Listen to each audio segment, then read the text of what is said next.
Hi there, welcome back to part 2 of the awareness and goal setting workshop. So hopefully by now you've watched part 1. If you haven't, I suggest you go back and watch that. Just as a recap, as it may have been some time since you watched this, my name is Pip. I'm here today as a student of the Proctor Gallagher Institute to share with you my own workshop based on the teachings from Bob Proctor and my mentor Kim Calvert, who is Bob Proctor's #1 consultant, and also to share with you some of the things I've learned about personal development since my journey started about 4 or 5 years ago. Now I'm just going to do a quick recap. So by now you should have realised that there are 2 parts of the mind, that the body is an instrument of the mind, that the conscious controls 2 to 4% of everything we do, that the subconscious controls 96 to 98%, and that's where the paradigm is. The paradigm is the programming that creates our thoughts around things like money, around things like what we should do in our lives, and that we can go up and down the levels. Depending on where your goal is, you may be on track of awareness to think about your goal and to reach your goal. And the environment is more important than hereditary. You should have by now done your letter where you first of all wrote out your belief, what your belief was, when it was, whether it was true then, whether it's true now, the cost, and then finally your letter. And you should have either stowed that away or you should have burnt that. So first of all, I'm going to get rid of all of this.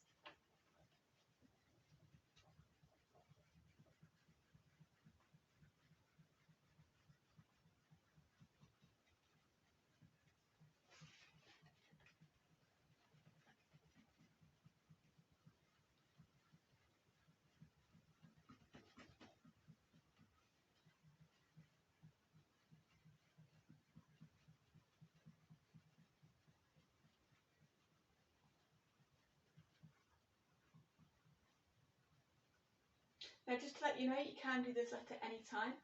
Hopefully you feel a bit more cathartic, a bit of a sense of relief from doing that. If you don't, it may be that you have to do it again. Remember we talked about the power of repetition, how important that is. And I just want to recap again, because today we're talking about awareness. Now there's no point in setting a goal if your head is full of BS, belief system, that isn't solving you. And I want to recap on this story that we started off with. So again, this is a true story. I'm sitting in a quiet room at the Millcroft Inn, a peaceful little place hidden back amongst the pine trees about an hour out of Toronto. It's just past noon, late July, and I'm listening to the desperate sounds of a life or death struggle going on a few feet away. There's a small fly burning out the last of its short life's energies in a futile attempt to fly through the glass of the window pane. The whining wings tell the poignant story of the fly's strategy. Try harder. But it's not working. The frenzied effort offers no hope for survival. Ironically, the struggle is part of the trap. It is impossible for the fly to try hard enough to succeed at breaking through the glass. Nevertheless, this little insect has staked its life on reaching its goal through raw effort and determination. This fly is doomed. It will die there on the windowsill. Across the room, 10 steps away, the door is open. 10 seconds of flying time and this small creature could reach the outside world it seeks. With only a fraction of the effort now being wasted, it could be free of this self-imposed trap. Breakthrough possibility is there. It would be so easy. Why doesn't the fly try another approach? Something dramatically different? How did it get so locked in on the idea that this particular route and determined effort offer the most promise for success? What logic is there in continuing until death to seek a breakthrough with more of the same? Now, I doubt this approach makes sense to the fly. Regrettably, it's an idea that will kill. Trying harder isn't necessarily the solution to achieving more. It may not offer a real promise of getting what you want out of life. Sometimes, in fact, it's a big part of the problem. If you've staked your hopes for a breakthrough on trying harder than ever, you may kill your chances for success. Now that was Price Pritchett, U Squared. The book is called U Squared. It's not a very big book, and it was published in 1994. So, as I say, the fly is not aware. Now you've watched part 1, you are aware of the levels, you are aware of why sometimes you have a goal and then you don't have a goal, and then you have a goal and you don't have a goal, and why you go through these patterns, particularly with regards to losing weight and other things that keep occurring in your life, whether that's to do with relationships, whether that's stop-starting, which is a problem that I have, and whether it's, you know, that major problem that a lot of us go through with goals, which is you're very, very passionate and inspired, and then it seems to completely disappear. So the next part I want to move on to is, again, something that Kim Calvert, my mentor, personally taught me, and it's about certain levels of awareness. Now I have put a ruler down somewhere and I cannot see it. Let me just have a look. There it is, indeed. So let us draw a pyramid. Now, please excuse me, I am not an artist, so this pyramid may look a little wonky, but here we go.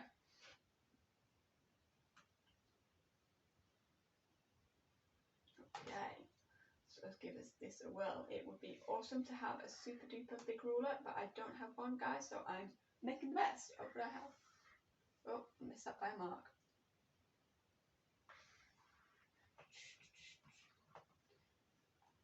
Can you all see this pyramid?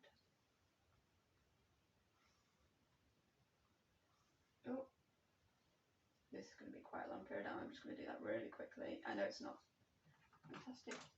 Told you it was going to be wonky. Never mind. Let's divide this up. So we've got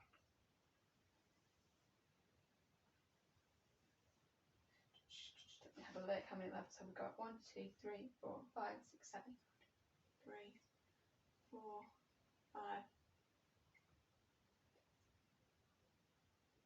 7. I can count. There we go. I knew my GCSE maths would come in useful somewhere. Now, 7 levels of awareness. So as you're going up and down these levels, certain stages that you can get to it. So it's kind of like stages within stages, if that makes sense. So first level is animalistic. Now you are not in this level if you're watching this. Okay, animalistic is, I don't know how many of you have ever heard of Abraham Maslow. So Maslow was, I think he was a psychologist or psychiatrist, I forget which one, and he basically studied self-actualised people. Now self-actualised people are people who have made actual their goal, their dream, their desire. And he said basically, in order for you to really, you know, be self-actualised in life, you must be doing work that you not only consider important, but that you must be doing it well and that you must enjoy it. And Abraham Maslow had this rule about certain levels, and they're very, very similar to the levels of awareness. So the first level is really this level. Now Abraham Maslow did call it something different, but basically the first level is you're in a survival mode, okay? And Maslow kind of said that it's very difficult to go up and down these levels if, you know, the first level hasn't been achieved. So you can't kind of build level 2 if level 1 isn't there. You know, it's like kind of trying to build a house without having the foundations in place. So it's animalistic state. So that's things like food, water, security, you know, a place to live. If you're, you know, homeless, for example, you're probably not going to be thinking about the levels up here where you know, you're living your dream life. You're going to be thinking, where's my food? Where's my water? I need a bathroom, that sort of thing. Now, Kim has put it slightly different for me. So the animalistic state is you are just kind of on that survival level. Then we have the masses, which are followers. We know them all. So we all go, oh, I'm unique, I'm independent. Uniqueness is a very important thing these days, and everyone's unique. But we're all extremely similar. And you might find that there's a lot of people who are basically like sheep. I'm not saying that in a bad way. Most of us do, you know, most of us are sheep in some respects. You know, a lot of us are brought up to believe that, you know, you go to school and you should do well, and then you should go to university, and then you should get a job. And if you're not in this level, you're called weird.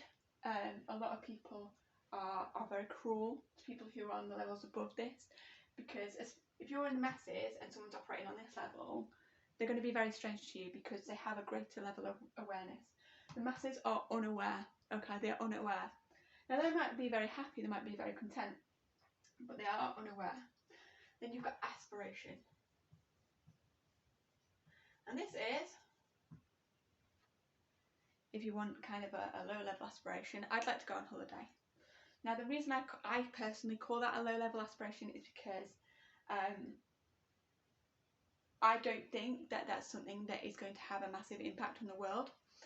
I think people who had major inspiration were people like Gandhi, Mother Teresa, Florence Nightingale, people who really changed the world.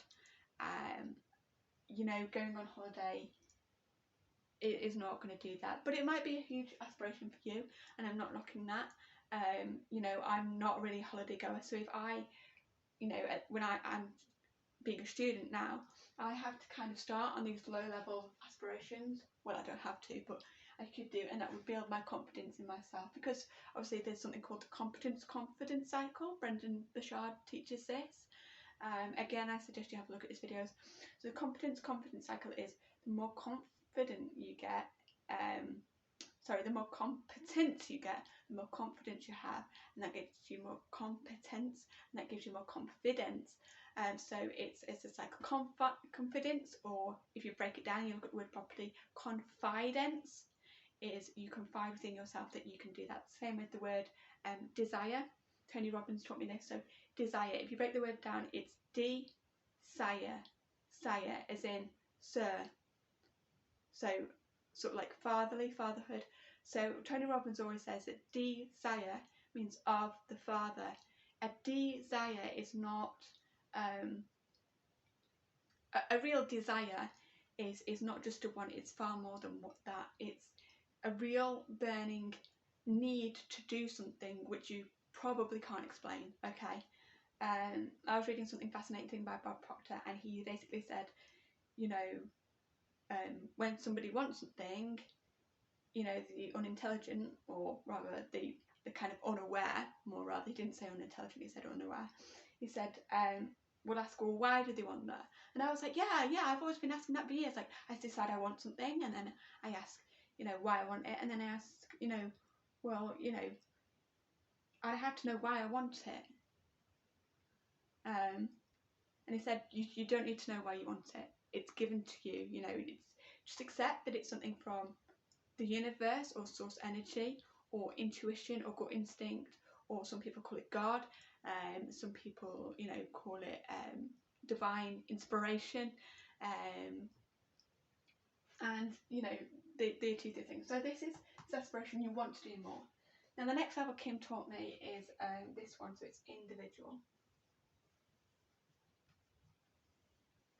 So here you are really acting as an individual. Your thoughts are entirely your own. This takes a while to get to. And you want to express your inspiration. So something I was taught is inspiration is inspiration, or the word inspire.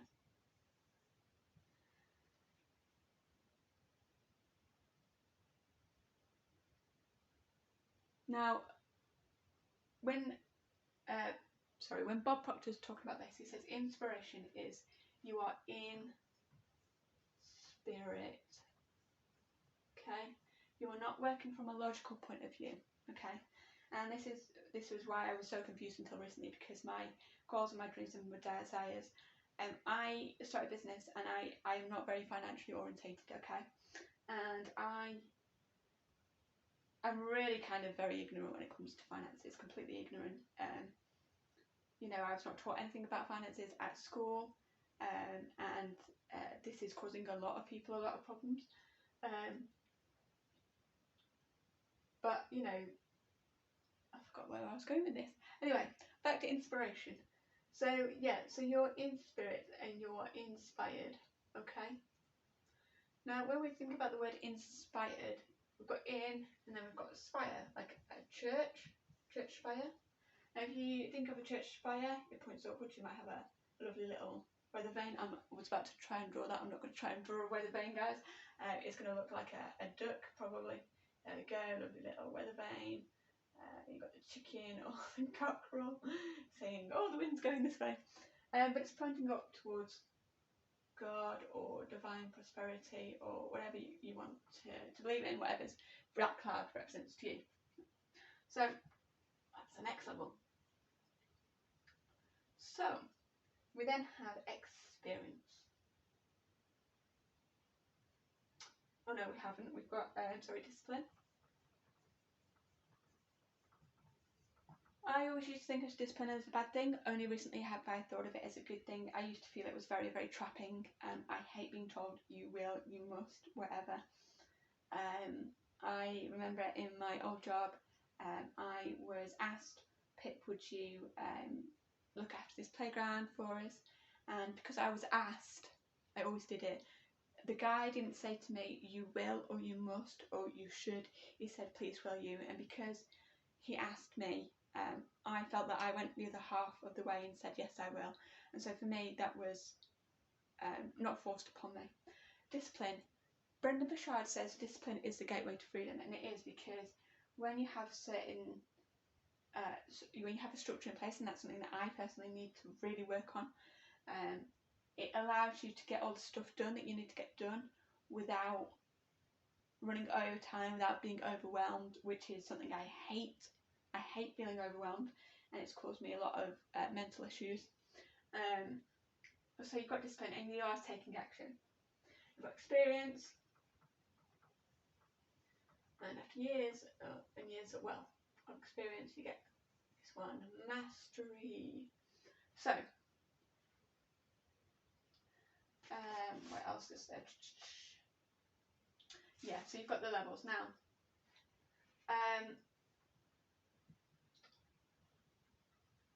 You might just want to write that down. So I just wanted to show you that, really. The other thing I want to show you is something else, and that is, remember these levels? So you are here, say, your goal is here, you manage to get up here and you achieve your goal, big smiley face, excellent. And then you're like, right, okay, you might have ended up kind of here, you've now got a little bit of experience, and you go, oh, another goal, and you've got more experience, and then from there you can see over here, and you go, you get more experience, and this all leads to this, okay? So you couldn't see this level when you were down here, okay? Goes up the levels. I like what Jack Canfield says in The Secret by Rhonda Byrne. He says, do you know that you can drive from one end of the country to the other through the night with your headlights on, and if you can just see the next 10 feet or 10 metres in front of you, you can still drive all the way through the night and go thousands and thousands of miles just seeing the next 10 metres, just seeing the next 10 metres. And he said that's really what life is like. So, and let me tell you, it really is. So you're not going to know it all, guys. Don't stress. It's something that I've certainly spent a lot of time stressing over. And this is what happens, because when you have a goal or dream or vision, your paradigm is going to say, how are you going to do that? And you're going to go, I don't know. And it's going to go, well, because you don't know how to do it, that probably means it can't be done, because otherwise you'd have done it by now. So you either don't want it, or you can't have it because it can't be done. And that is the biggest lie that your paradigm will tell you, tell me, tell your parents. And this is why I think sometimes, or young people in particular, have such serious wars with our parents and things like that. I've had a few with relatives and things, not arguments, but just disagreements on things, because I didn't think they saw things the way I did. And you have to remember, guys, that they are probably operating on a different program, and they are probably on a different level to you, and they're probably going after a completely different dream, or they are probably completely unaware. Okay. Now, there's a few other things that I could teach you, but you're gonna have to be in the live for that one. Sorry. So next thing I really want to teach is where are all my notes. I've got so much good stuff to share with you guys. I was talking about repetition, and I just want to show you this book. This is Think and Grow Rich, Napoleon Hill. Now, for those of you who are completely uninitiated with this book, that's not a bad thing, and I really want to introduce you to this. This is not something that I've read the whole of. This is something that Bob Proctor studies, and he's been studying this for well over 50 years. It's a fascinating book. It's basically, it was published in 1937, as you can see, the original copy. There's lots of different copies out there. I have given a few to various people. And when I got it, to be quite honest with you, I didn't understand the title. Okay, Think and Grow Rich. I thought it was a book about money. Okay, this is not a book about money. This is a book about, it talks a lot about money, and its main focus is money, but really money is the byproduct of giving either products or services that people want. Okay, this is the only way that you can really make money, or get someone else to do it and profit off them. Okay, and this book is basically what happened was, there was a guy in America called Andrew Carnegie, or Carnegie, whichever way you want to pronounce it, and he basically united the United States Steel Company, and this was a multi-millionaire. Now, Napoleon Hill was a very young newspaper journalist at the time, or magazine journalist, and he went to do an interview with this guy, and this guy basically said at the end of this interview, I want you to study famous people, and I'm wondering if you will basically be willing to give up your life for it. And Napoleon Hill then spent 20 years interviewing some of the most successful people at the time, and so this is over 20 years worth of knowledge of multi-millionaires in a book, and it's just incredible, and it's very easy to read, guys. I don't want you to be put off. You know, he spoke to people like Henry Ford, he spoke to lots of different people. You know, it's got people like Edison, it features in there, Thomas Edison, because Edison had quite a lot of failures, and was also actually told at school that he was too stupid. His teacher basically wrote him a letter to take home to his mother, which said, your child is too stupid, to take him out of this school, don't send him here anymore. And she sent him home with the letter, and when Edison's mother opened the letter, she looked at it and she changed it in her mind, and she said to Edison, she said, I'm going to read this letter for you, and it basically says that you are such an intelligent young person that the school says they cannot possibly give you the best education, and that they want me to homeschool you because you are such a special little boy. And you know, that must have made a huge difference in Edison's life. So it's all really interesting stuff, but of course it starts with burning desire. Now, something else that it says that's very interesting in this book is, it says that it takes no more effort to be abundant and prosperous than it does to accept a life of poverty and misery. Now, you might be thinking, well, I think you'll find it is. Let me go back to the sick person. So, sick person. subconscious, conscious, body, instrument of the mind. And here we have life. Now I'm going to draw all these positives and negatives. In life, apparently nothing is positive or negative, it's just the way that we perceive it. You know, again, if you watch The Secret, there's a few instances of people in medical situations. Actually, there's a guy who crashed a plane and was basically paralysed. They told him he'd be a vegetable all his life, and he decided that he wasn't going to be, and he walked out of the hospital by Christmas time, even though his diaphragm was crushed, his ribcage was crushed, couldn't move, and so he used that as a positive experience to overcome, basically. So, but going back to this, so all these things are going on, you know, positive and negative events, positive and negative opportunities, positive and negative people, and they go into our subconscious. This is Netflix for those of you who are watching Netflix. If you are watching Netflix and you are spending more time on Netflix and developing yourself, you got to stop that. Okay, I know it's fascinating. It's not going to change your life. You really want to experience a better quality of life, watch less and do more of this sort of thing. Okay. I do not watch TV. I certainly don't watch the news. If you're going to give up anything to make yourself more time and give yourself a better life, stop watching the news. Okay, almost every millionaire that I know, that I've come across, says that. Now, depending on how you're programmed,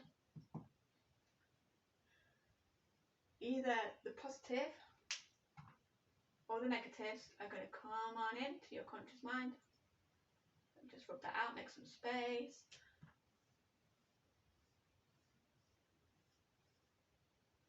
And then they're going to go here. Remember, the subconscious can only accept, conscious can accept. Oops. And try accept or reject. Try that again. Accept. It looks like I've written E twice. Accept or reject. I do apologise, people. I am not used to writing on a blackboard. Or whiteboard even. So conscious can accept or reject. The subconscious can only accept.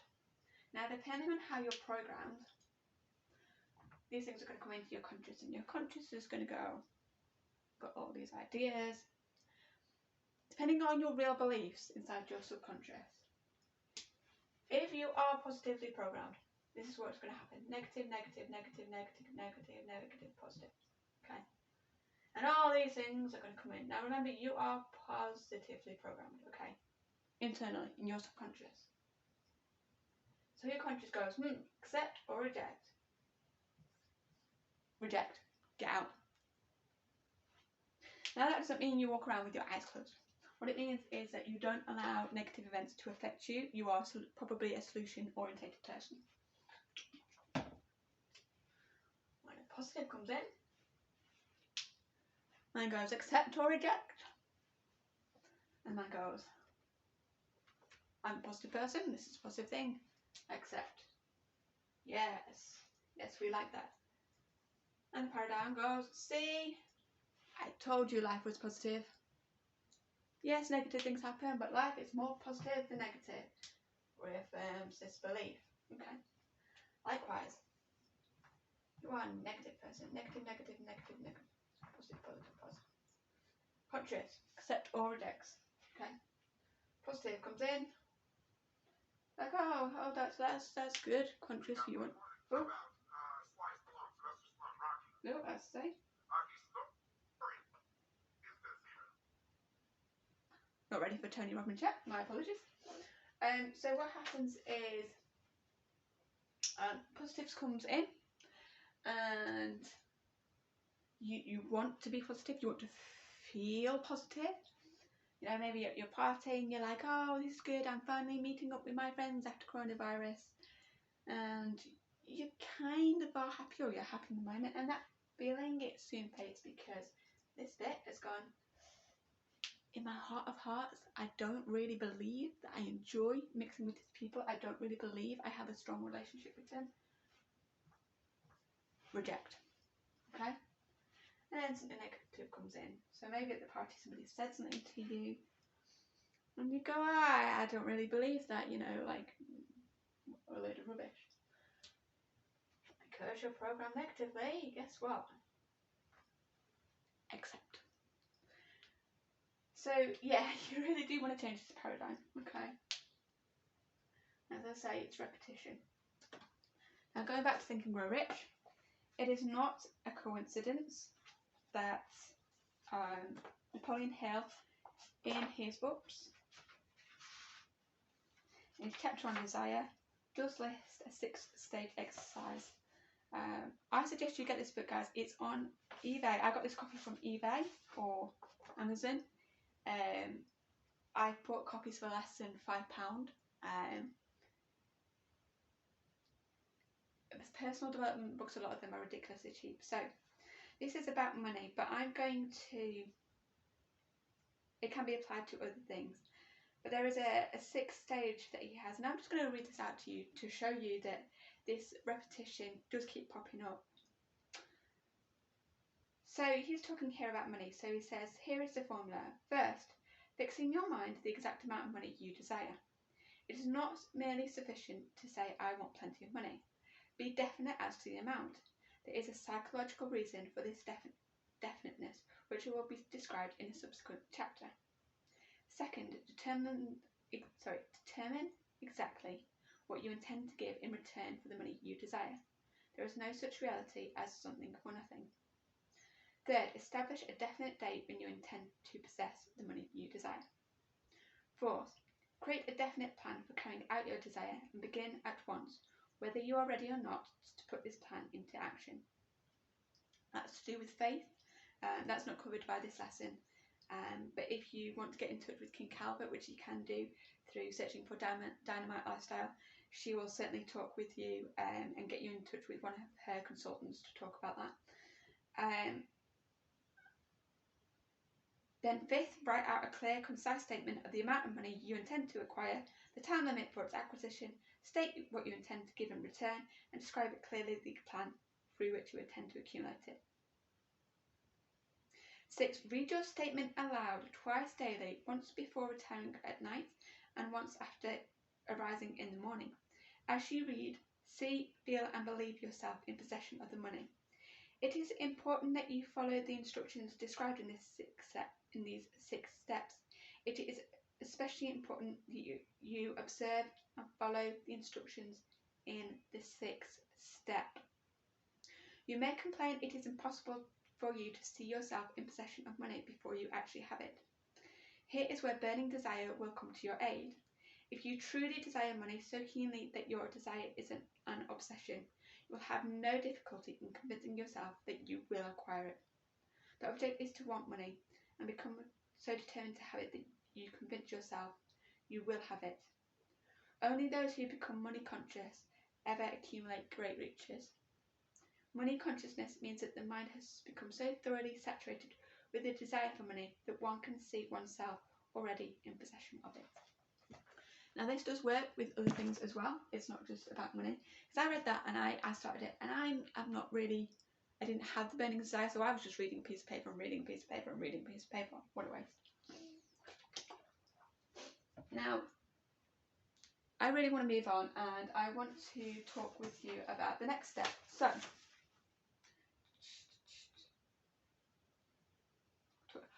affirmations, that's the other thing. So a lot of people have affirmations, and it allows them to tune into certain things. Now, I'm going to play a game with you, just because I think this is quite some serious stuff, and you've probably taken quite a lot of notes. And to do this, I want you to take your laptop or phone or whatever you're watching on, take it into another room, take yourself away, have a break, have a refresher. And I'm now going to give you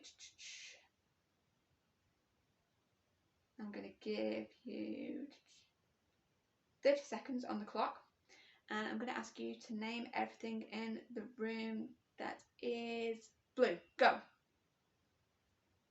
Keep finding, keep finding, keep finding, keep finding, keep finding, keep going, keep going, keep going, keep going, keep going.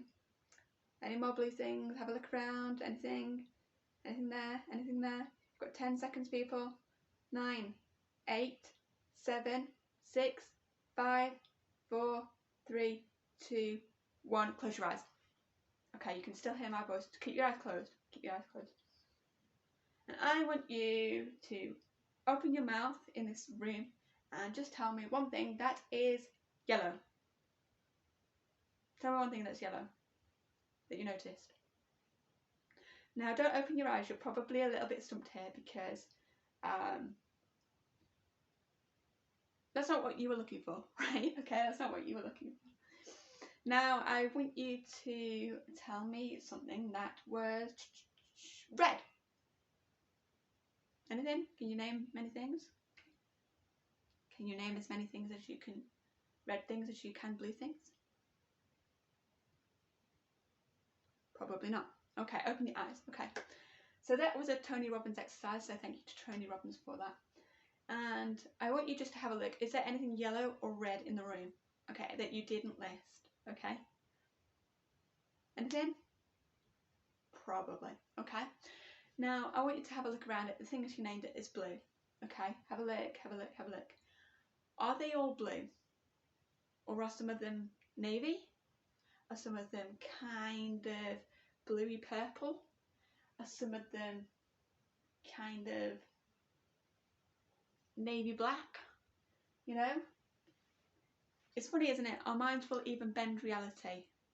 And the truth is, in that room there's blue things and there's yellow things and there's red things. But your mind was in tune to the blue things, so you noticed blue things. You even bent reality to notice blue things.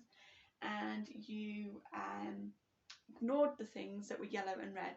And that happens with our mind. It happens with positive and negative things. It happens with a lot of things. You know, there's a quote in Harry Potter, muggles don't see nothing, do they? I think it's Stan Shumpike, if anyone's ever seen that movie where he's on the night bus.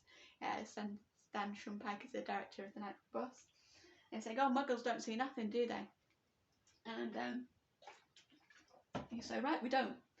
Now, here's the exciting part, guys. We're actually finally going to get onto goals. So, that was just an exercise to show to you that your mind really does get in tune with what your predominant thoughts are.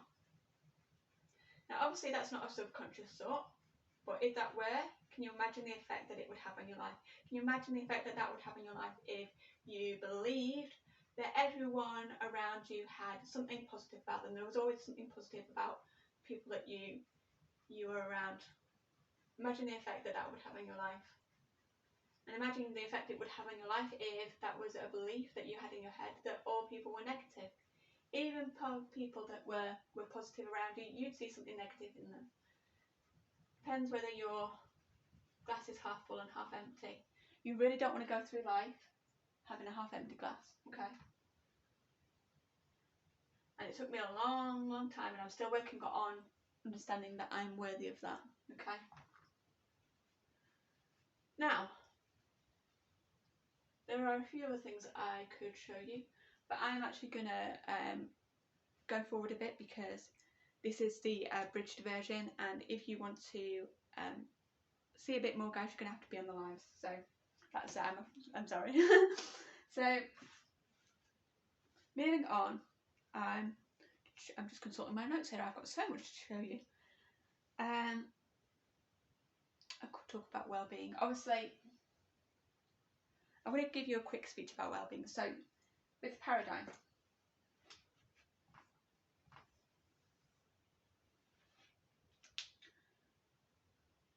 basically, to cut a very long story short, if you are doing positive things, as I say, you are reaffirming your positive or negative beliefs. Negative beliefs lead to basically disintegration, okay? And there's a rule in the universe that says if you're not going forward, you're going backwards, okay? Because everything is moving and changing. So you're either keeping up with the world or you're kind of not.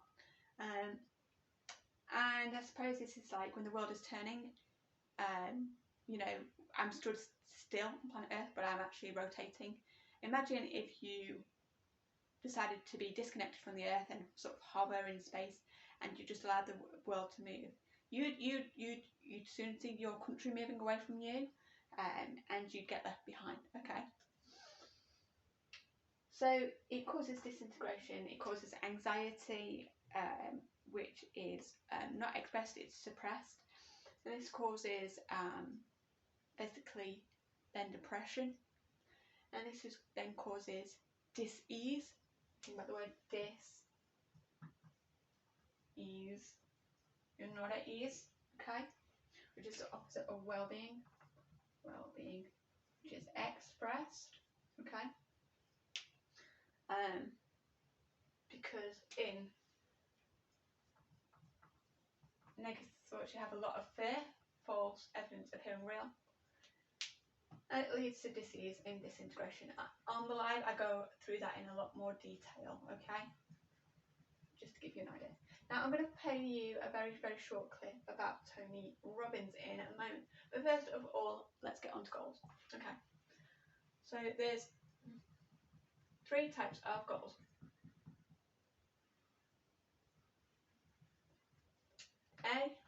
Oh, I've done that wrong. A, B, C. This is where I got it wrong. If you're heading towards a goal and you know how to get there, it's a wrong goal. That's what Bob Proctor taught me. And I said, huh? And he said, if you know how to get a goal, you've either done it before or you're not stretching yourself, you are going sideways. He said, I call this a type goal. And he talks about a program he did where he's talking to a guy about, the guy came up to him and said, you know, can you talk to me about my goal? Sure, which goal? I'd like to buy a car. Okay, it's this type of car. He said, what type, you know, what are you driving now? Well, the same type of car that I want. Okay. Well, how long have you had it? 4 years. And how old is the car? Well, 4 years old. So Bob was like, so you're basically telling me that you want this new car, but you've already got this type of car and you bought it new 4 years ago. He said that would not constitute a goal because you've known for 4 years how to do that.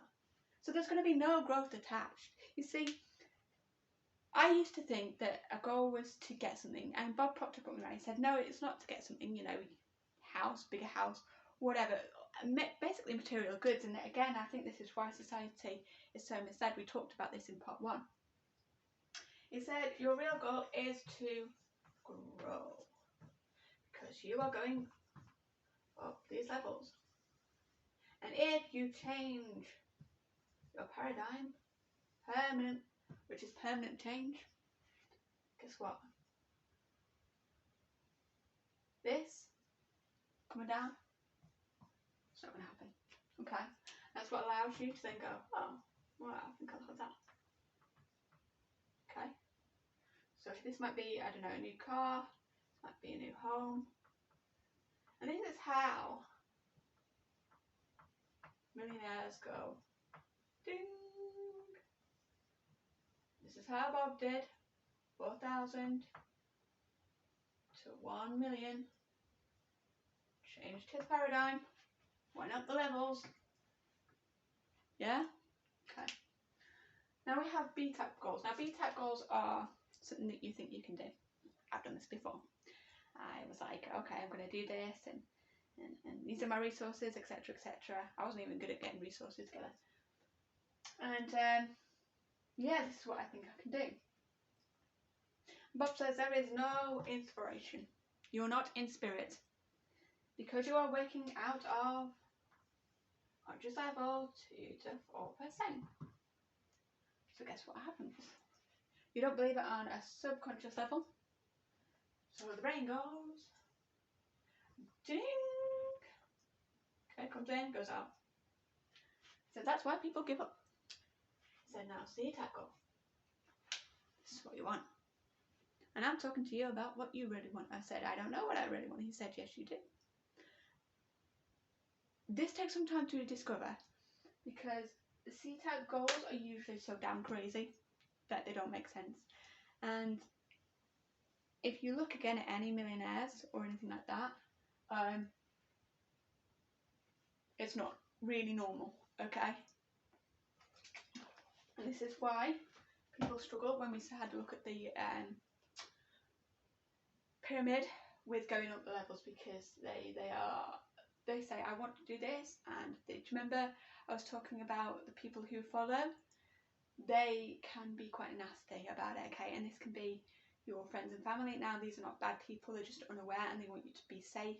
They don't want you to be crazy and put yourself at risk. This happened between me and basically my mother. It's something that causes a great deal of friction, and it caused me to give up on my dreams. Now, my mum, I don't think really wanted me to give up on my dreams. She didn't understand my dream, and she just wanted me to kind of do what she knew because she wasn't aware of the alternatives. And it's taking me time to get on the bandwagon. Me doing this is actually me getting back on the bandwagon and working towards my CTAT goal. CTAT goals are so damn crazy, okay? You know, there used to be a beekeeper from New Zealand who wanted to climb a mountain, okay? Now, this was a very big mountain, and anyone who tried to climb this mountain died or failed miserably. And this beekeeper from New Zealand decided he wanted to go across the world and climb this very big mountain. Now, everyone told him he was crazy. That man's name was Edmund Hillary, and he became the first person with his native guide, Tenzing Norgay, to climb Mount Everest successfully, okay? And after it happened, funnily enough, everybody's opinion changed, and he was knighted. And he's known today as Sir Edmund Hillary. Now, there's many examples of this, and I could go on and on and on, but I just want to give you, just so that you know that it's possible, a bit of a clip by Tony Robbins, and this is about the power of the mind and commitment.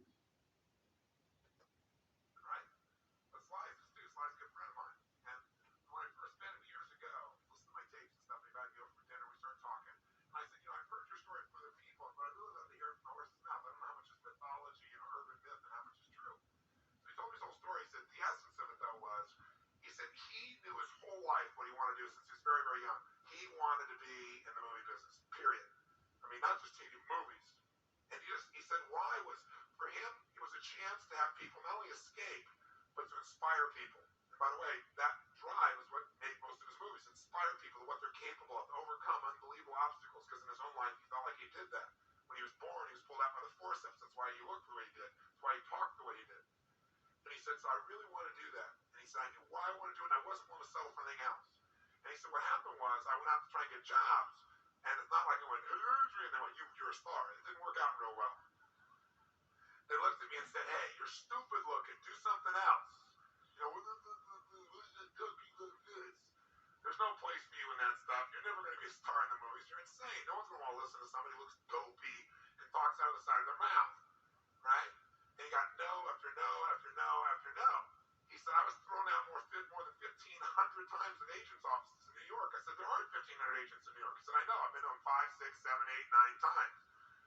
He said, remember one guy went in there, and I got in there at 4 o'clock, and he wouldn't see me, so I stayed there, and I would not leave. I stayed overnight. He came back the next morning, I was still sitting there. He said, that's how I got my first job. The guy said, I'm coming here. And he sat down, and he went through this, and he gave my first movie. I said, oh, really? I thought Rocky's first movie. He said, no, this other movie, I've never heard of it. I said, well, what character you play? He said, I was in it for about 20 seconds. I was a thug that somebody beat up. He said, because they made me feel like, you know, people hate your guts. You get beat up, it'll be a good thing. And he did like 3 movies like that. Never got anything. Kept going out. Rejection, rejection, rejection. So finally he realized it wasn't working. So he changed his approach. He said, I was starving, by the way. He said, I couldn't pay for even to have heat in my apartment. My wife was screaming at me every day to go get a job. I said, well, why didn't you? He said, because I knew that if I got a job, he said, I'd get seduced back and I'd lose my hunger. He said, I knew that the only way I could do this is if it was the only choice, if I burned all other bridges. Because if I did a normal job, pretty soon I'd be caught up in that rhythm and that stuff, and I'd feel okay about my life, and I feel like my dream would just gradually disappear. He said, I wanted to keep that hunger. That hunger was the only thing I thought was my advantage. He said, my wife didn't understand that at all. He said, we'd have these vicious fights. He said, it was freezing. So I was broke. We had no money. And he said, so I finally went to the public library one day because it was warm. So I didn't want to read anything. So I went in New York Public Library. He said, I was hanging out there and I sat down in this chair and somebody left a book there. And he said, I looked at this book and it was the poems of Edgar Allan, stories of Edgar Allan Poe. And he said, so I started reading it. He said, I got totally into Edgar Allan Poe. And he said, I knew everything about it. He goes on for another 20 minutes telling me about Edgar Allan Poe. He knows everything, how he died, what it was about, what really happened. I said, well, what did Poe do for you? He said, Poe got me out of myself. He got me to think about how I could touch other people, not worry about myself so much. And he said, it made me decide to become a writer. I said, just imagine Rocky the writer, right? And he said, so I tried to write a bunch of screenplays, nothing worked. I was totally broke. He said, I didn't even have $50. And he said, finally, he said, I sold a script.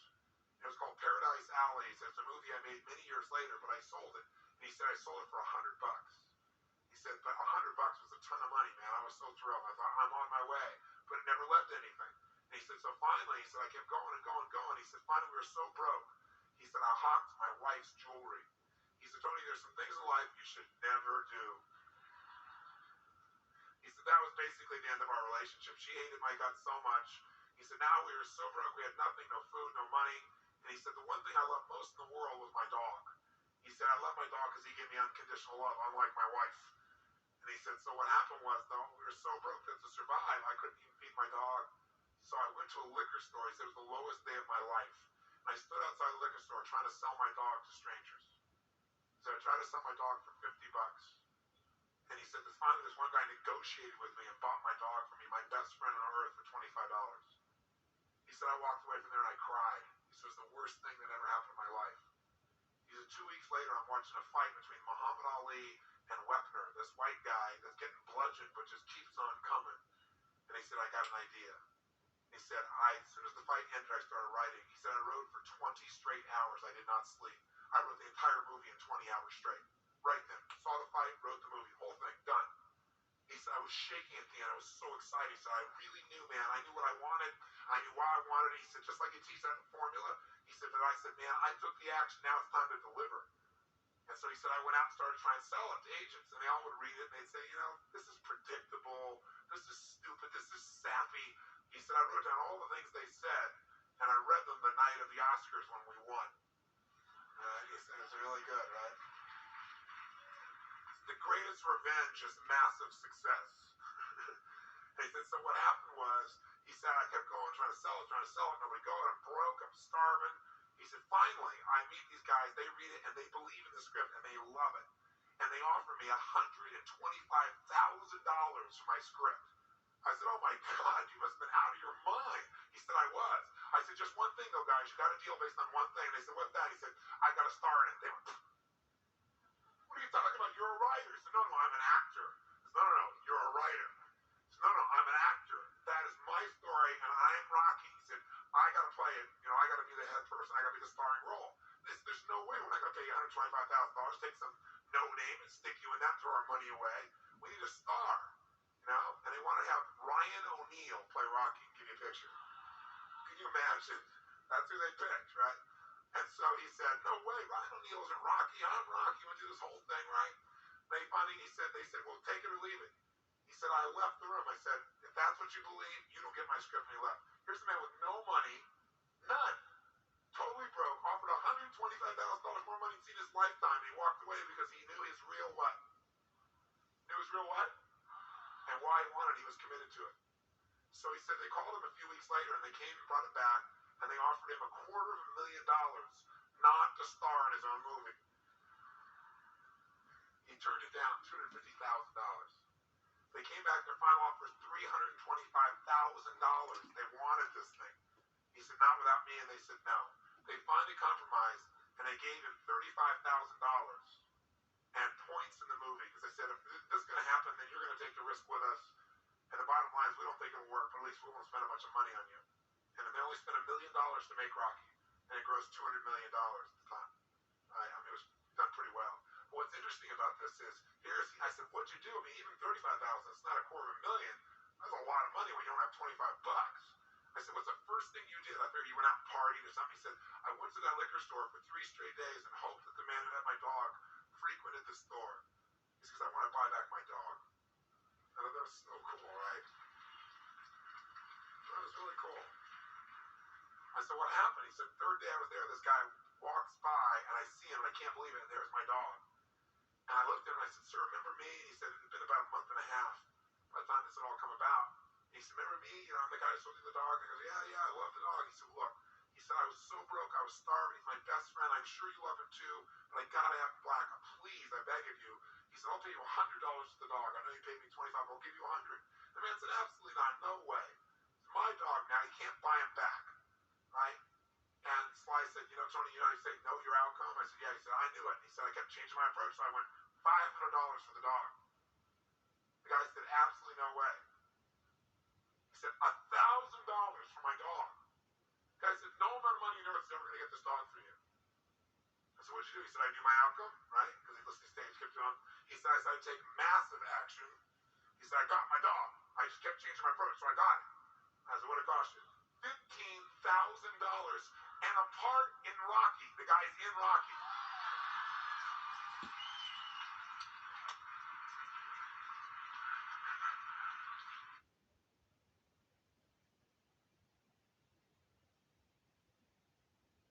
Okay. So it just goes to show the power of being committed to your goals. Now, you really want to make sure that your goal is something that you really believe in. Now, unfortunately, I am not allowed to show you the first part of Thinking into Results by Bob Proctor, but it's an amazing video and it talks about the C-type goal. And if you are part of the live, I am probably going to read my present goal to you, but you can't get this on the abridged version. So if you want to know a bit more about goal setting and you want a bit more detail about that, make sure that you are on the live. Now I am just going to wrap up with something that Bob did give to me, and it's about the power of decision. Okay, and this is something that I was suffering from because, as I say, when you decide a goal, paradigm's going to say no. And it's going to try and push it out. Okay, so you've got to practice repetition, you've got to practice visualization. Now before I read this to you, I do want to just play a game with you. Okay, so I want you to basically stand up, let's have a breather, let's have a break. Okay, stand up, and I want you to put your finger, whichever hand you prefer, left or right, straight out in front of you. And I just want you to turn as far as you comfortably can, okay? As far as you comfortably can, and just bring it back, okay? That's all you've got to do. As far as you comfortably can, bring it back, okay? And now I want you to close your eyes, okay? Just close your eyes and be very, very still. I want you to feel your breathing. I want you to focus on the middle of your chest. Really, really feel your breathing. Feel yourself breathing in, breathing out. Breathing in, breathing out, okay? Now keep your eyes closed, and I want you to put your finger up, okay? And without moving, I want you to imagine yourself turning a quarter of the way. Stay there. Come back again for me, okay? Imagine yourself going halfway, okay? So you're like an owl. You're going halfway round, ease, okay? You're actually looking backwards. Fingers pointing out straight in front of you. And come back to me, imagine coming back to me, okay? Now imagine going 3/4 of the way around. You're really, really like an owl now. So easy for you. Like a guy throwing the discus, really easy for you. And come back. Okay. Now I want you to put your hand down, okay? Open your eyes. Now I want you to put your finger up again. And again. I just want you to turn as far as you comfortably can. And come back. Okay, put your finger down. Did you turn further the second time than the first time? Now, most of you who are watching this will say yes, okay? Now that was a very, very small visualization, but it goes to show the power. Again, that's from Tony Robbins, so thank you so much to him. We'll do a bit more of that on the live.